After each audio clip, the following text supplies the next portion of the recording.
నాకు రావాల్సిన పైసా అనా అయినా అర్ధ అనా అయినా అది 7 కొండల మీదున్న 7 సముద్రాలు దాటుతున్నా పోయి తెచ్చుకునేది పుష్పగాడి అలవాటు.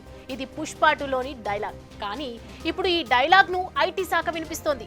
అవును, సర్ప్రైజ్ గా సోదాలు మొదలుపెట్టి పుష్ప 2 ప్రొడ్యూసర్ ను షేక్ చేస్తోంది ఐటీ డిపార్ట్మెంట్. రంగంలోకి దిగి రప్ప ర్యాంపేజ్ నడిపిస్తోంది.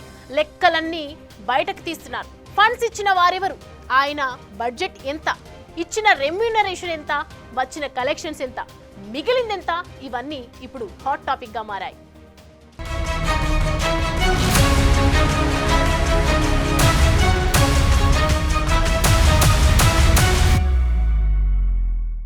దమ్ముంటే పట్టుకోర షెకావత్తు, పట్టుకుంటే వదిలేస్తా సిండికేటు.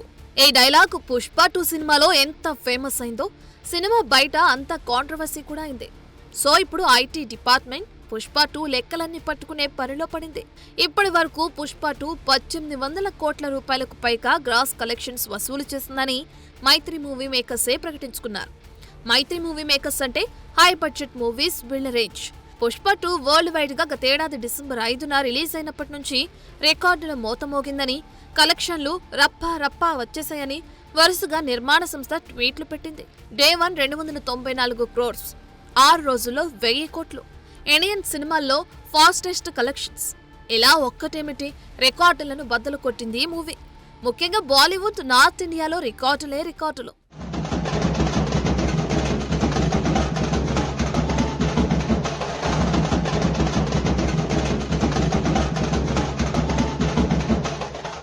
రికార్డులన్నీ బాగున్నాయి, డబ్బులు బాగా వచ్చేసాయి.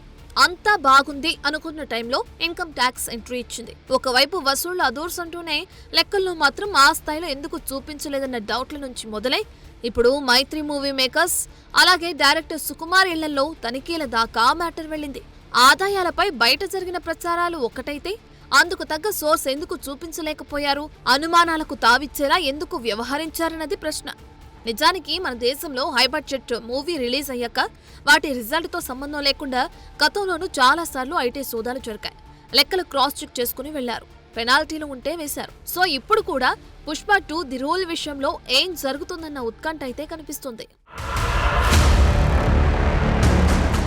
ఇప్పుడు అందరికీ వస్తున్న అనుమానాలు ఏంటంటే రఫాడించిన పుష్ప 2 మూవీకి కరెక్ట్ గా ఎంత బడ్జెట్ అయింది, ఇందులో కీలకమైన హీరో అల్లు అర్జున్, డైరెక్టర్ సుకుమార్ ఎంత రెమ్యూనరేషన్ తీసుకున్నారన్నది ఒక పార్ట్. అదే సమయంలో ఇంత బడ్జెట్ ను ప్రొడ్యూసర్స్ ఎక్కడి నుంచి సమకూర్చుకున్నారు, ఇచ్చిన ఫైనాన్షియర్స్ ఎవరు, ఎంత రిటర్న్ చేశారు, ఎంత మిగిలింది, మిగతా మూవీ రైట్స్ ద్వారా ఎంత ఆదాయం వచ్చే అంచనాలున్నాయి.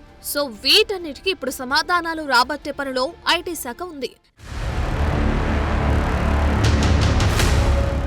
నిజానికి ఇంత భారీ బడ్జెట్, దేశమంతా ఓ హైప్ క్రియేట్ అయి కలెక్షన్లలో రికార్డులు సృష్టించిన పుష్ప 2 మూవీ ప్రొడ్యూసర్స్ లెక్కలు చూపించడంలో కన్ఫ్యూజ్ అవుతారని ఎవరూ అనుకోరు. సీఏలు, ట్యాక్స్ ఎక్స్పర్ట్స్ తో ఐటీకి చూపించాల్సినవి చూపడంలో సహజంగానే జాగ్రత్తలు తీసుకుని ఉంటారు. కానీ ట్యాక్స్ నుంచి మినహాయింపుల విషయంలో, ట్యాక్స్ తప్పించుకునే విషయాల్లో కొన్ని ఆప్షన్స్ ఎవరికైనా అంతే సహజంగా దొరుకుతాయి. కానీ ఇక్కడ ఒక్క మూవీతో హ్యూజ్ మనీ జనరేట్ అయింది. అదే రీజనల్ గా తీసింది. సో అంత పకడ్బందీగా లెక్కలు చూసుకున్నా ఎక్కడో చోట డౌట్లు వస్తాయి కదా, అందుకే ఐటీ టీంలు రంగంలోకి దిగాయి. పుష్ప 2 మైత్రి మూవీ మేకర్స్ నిర్మాణ సంస్థ. అందులో ప్రొడ్యూసర్స్ మైత్రి నవీన్, యలమంచిలి రవిశంకర్, సీఈఓ చెర్రీ, ఈ ముగ్గురు కీలకం. వీరి నిర్మాణ సారథ్యంలో ఇప్పటికే భారీ బడ్జెట్ మూవీస్ వచ్చాయి. వీరిపై గతంలోనూ ఐటీ దాడులు జరిగాయి. లేటెస్ట్ గా పుష్ప 2 హిట్ అయినా ఈ సందర్భంలోనూ జరుగుతున్నాయి. సో ఇక్కడ విషయం ఏంటంటే, మన దేశంలో ఎవరైనా ఎంత పెద్ద బడ్జెట్ పెట్టైనా మూవీస్ తీయొచ్చు. కష్టానికి తగ్గట్లు కళ్ళు చెదిరే లాభాలు ఎంతైనా పొందొచ్చు. కానీ వచ్చిన ఆదాయానికి తగ్గట్లుగా ప్రాపర్ గా ట్యాక్సులు కట్టడం కూడా ముఖ్యమే. ఇందులో కొన్ని ట్యాక్స్ బెనిఫిట్స్ కూడా ఉంటాయి. కానీ మమా అని కట్టి మొత్తానికే తప్పించుకోవడానికి వీల్లేదు. సో వాటిని ఐటీ శాఖ క్రాస్ చెక్ చేస్తుంది. డైరెక్టర్ సుకుమార్ అయితే శంషాబాద్ ఎయిర్పోర్ట్ లో ఇలా ల్యాండ్ అయ్యారో లేదో అలా నేరుగా ఇల్లు, ఆఫీస్ కి తీసుకెళ్లి డాక్యుమెంట్స్ చెక్ చేశారు. మైత్రి మూవీసే కాదు, ఇటీవల సంక్రాంతికి గేమ్ చేంజర్, సంక్రాంతికి వస్తున్న మూవీస్ తీసిన దిల్ రాజు ప్రొడక్షన్ హౌస్ కు సంబంధించి కూడా ఐటీ చెకింగ్స్ జరుగుతున్నాయి. ఒకే టైంలో ఈ మూవీస్ తీయడం, రిలీజ్ చేయడం చుట్టూ మ్యాటర్ తిరుగుతుంది. లాకర్లు ఓపెన్ చేస్తున్నారు, డాక్యుమెంట్స్ చూపిస్తున్నారు, కట్టాల్సినవి కట్టారో లేదో చెక్ చేస్తున్నారు. అంతేకాదు ఇలాంటి భారీ బడ్జెట్ సినిమాలకు ఫైనాన్స్ చేసే సత్యరంకయ్య, అభిషేక్ అగర్వాల్ ఇళ్లలోనూ ఐటీ చెకింగ్స్ కీలకంగా మారింది. ఫైనాన్స్ చేసేంత మనీ సోర్స్ ఏంటి, ప్రొడ్యూసర్స్ ఎంత రిటర్న్ ఇచ్చారు, ఇలాంటివన్నీ లెక్కలు బయటకు తీసే పనిలో ఉన్నారు. సో పుష్పరాజ్ బిజినెస్ మ్యాటర్ చుట్టూ వ్యవహారం హీటెక్కుతుంది.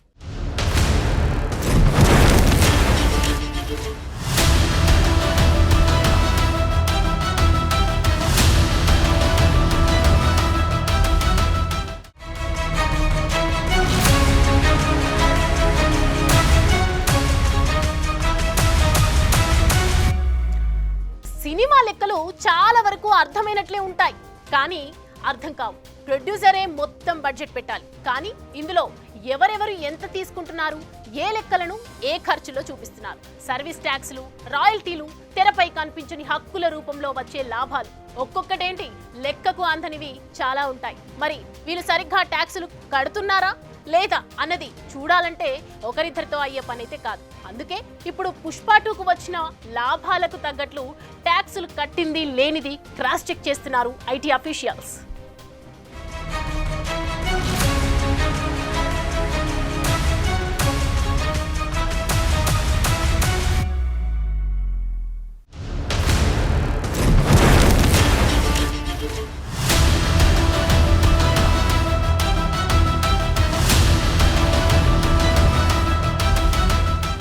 సినిమా ప్రొడక్షన్ లెక్కలు చాలా కాంప్లికేటెడ్గా ఉంటాయి. లాభాలొస్తే లెక్కలన్నీ చెప్పాలి, ఇక నష్టం వస్తే అటువైపు చూసేవాళ్ళు ఉండరు. అది డిఫరెంట్ మ్యాటర్. ఒక మూవీకి దేశమంతా హైప్ వస్తే అందులో ఎంతైనా పెట్టుబడి పెట్టేందుకు చాలా మంది ముందుకొస్తారు. ప్రొడ్యూసర్స్ పని ఈజీ అవుతుంది. బ్లాక్ మనీని వైట్ చేసేందుకు, వైట్ ను బ్లాక్ చేసేందుకు కొందరు ఫిల్మ్ ఇండస్ట్రీని అస్త్రంగా వాడుకుంటారు. కొందరికి స్లీపింగ్ పార్ట్నర్స్ ఉంటారు, ఇంకొందరికి స్లీపింగ్ షాడో ప్రొడ్యూసర్స్ ఉంటారు. వీళ్లు తెరపై కనిపించరు, మ్యాటర్ లోపలే నడిపిస్తుంటారు. సో ఇప్పుడు పుష్ప మూవీ సంగతికొద్దాం. పుష్ప 1 and 2 సినిమాలో హీరో ఎర్రచందనం దుంగల్ని పోలీసులు, అటవీ సిబ్బంది కళ్ళుగప్పి ఎత్తుకు పై ఎత్తులు వేస్తూ తగ్గేదేలే అంటూ తొడగొడుతూ బార్డర్స్ దాటిస్తుంటాడు. సో ఇప్పుడు మూవీ ప్రొడ్యూసర్స్ కూడా ట్యాక్సుల విషయంలో అదే ఫార్ములా ఫాలో అయ్యారా అన్న ఆరోపణలు గుప్పమంటున్నాయి. అందుకే ఐటీ దాడులు జరుగుతున్నాయంటున్నారు. పుష్ప 2 మ్యాటర్ మొత్తం 2300 కోట్ల రూపాయల చుట్టూ తిరుగుతోంది. ఇందులో 400 కోట్లు నిర్మాణానికి ఖర్చయింది. మరో 400 కోట్లు థియేటర్స్ కు, ప్రమోషన్స్ కు పోగా 1500 కోట్ల నికర లాభం వచ్చిందని సమాచారం. ఇందులో ప్రొడక్షన్ టీం అయిన Mythri movie makers 50%, lead actor Allu Arjun 30%, director Sukumar 20% వాటా తీసుకునేందుకు ముందుగానే ఒప్పందాలు జరిగాయని చెప్పుకుంటున్నారు. పుష్ప 1కు 400 కోట్ల కలెక్షన్స్ వచ్చాయి. అప్పుడు హీరో, దర్శకుడు రెమ్యూనరేషన్స్ తీసుకున్నారు. పార్ట్ 2 ప్రాణం పెట్టి చేసినందుకు వాటాలే కావాలని పట్టుబట్టారని సమాచారం. మా లైఫ్లో 4 ఏళ్ల విలువైన కాలం ఈ సినిమాకు కేటాయించామని అల్లు అర్జున్ మూవీ ప్రమోషన్స్ టైంలో చెప్పుకొచ్చారు. సో ఈ లెక్కలకు తోడు థియేటర్ రైట్స్ 650 కోట్లు, ఓటీటీ రైట్స్ ను 275 కోట్లకు, నెట్ఫ్లిక్స్ కు, మ్యూజిక్ ఆడియో రైట్స్ ను 65 కోట్లకు, శాటిలైట్ రైట్స్ 85 కోట్లకిచ్చేసి సొమ్ము చేసుకున్నారు ప్రొడ్యూసర్స్. ఇవి కలిపితే మరిన్ని లాభాలుంటాయి. వైట్లో డబ్బులు చెల్లిస్తే టీడీఎస్, జీఎస్టీతో పాటు పర్సనల్ గా స్లాబ్లు, వారి ఆదాయానికి 30% వరకు ట్యాక్స్ చెల్లించాల్సి ఉంటుంది. 100లో 30 రూపాయలు ఎందుకు కట్టాలన్న ప్లాన్ వేశారా అన్న టాక్ నడుస్తోంది. మరికొన్ని సినిమాలు తీసి చేతులు కాల్చుకున్నామని, వచ్చిన లాభాలు ఆవిరయ్యాయని చెప్పుకునేందుకు కష్టపడుతున్నారా అన్న ఆరోపణలు కూడా వస్తున్నాయి. నష్టాల లెక్కలు చూపించేందుకు రంగం రెడీ అవుతుండటంతో ఐటీ ఎంటర్ అయిందంటున్నారు. వచ్చిన లాభాలను సేఫ్ గా సైడ్ చేయాలంటే భూముల కొనుగోలు ఒక మార్గం. ఏ ల్యాండ్ కైనా రిజిస్ట్రేషన్ వాల్యూ ఒకటి ఉంటుంది, మార్కెట్ వాల్యూ లెక్కకు మిక్కిలిగా ఉంటుంది. సో సినిమాలు తీయగా వచ్చిన లాభాలను భూములపై పెట్టుబడి పెట్టి సేఫ్ సైడ్ చేస్తున్నారన్న టాక్ నడుస్తోంది.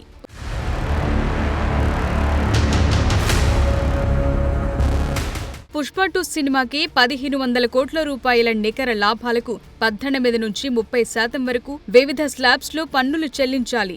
వీరికి డబ్బులొచ్చినా తీసుకున్న కొత్త చట్టాల ప్రకారం కనీసం 25% ఇవ్వాలి. మరోవైపు గల్ఫ్ నుంచి హవాలా మనీ కూడా వచ్చిందన్న ఆరోపణలు ఫిలిం నగర్ లో చక్కర్లు కొడుతున్నాయి. ఆ లింకులు ఐటీ శాఖ పసిగడితే ఈడీ కూడా ఎంట్రీ ఇచ్చే ఛాన్సెస్ ఎక్కువగా కనిపిస్తున్నాయి. నిజానికి ఫిల్మ్ ఇండస్ట్రీ ట్యాక్స్ ఎగవేతలపై గతంలో పార్లమెంటులో సభ్యులు ప్రశ్నలు కూడా అడిగిన సందర్భాలున్నాయి. ట్యాక్స్ ఎగవేత అడ్డుకునేందుకు కమిటీలు వేస్తున్నామని, స్క్రూటినీలు జరుగుతాయని అప్పట్లో కేంద్రం నుంచి సమాధానమొచ్చింది.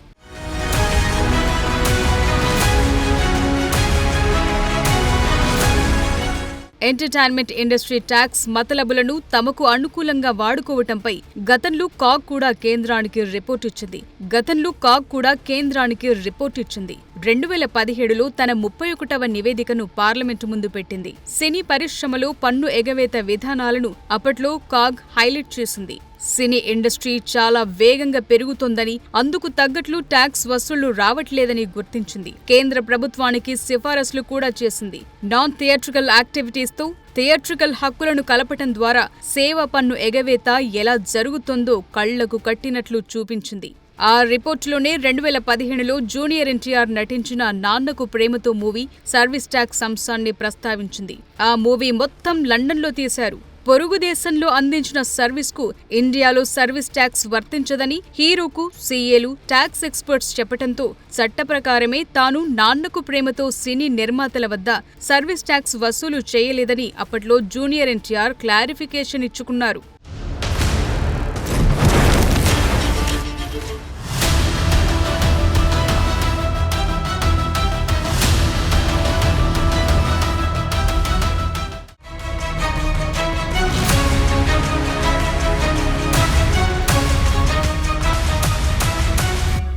ఇటు చూస్తే పుష్ప 2కు కళ్ళు చెదిరే లాభాలు వచ్చాయి. అటు చూస్తే లెక్క తక్కువైతే ఊరుకోభం అంటుంది ఐటీ శాఖ. మరి ఏం జరుగుతున్నదన్నది చూడాలి.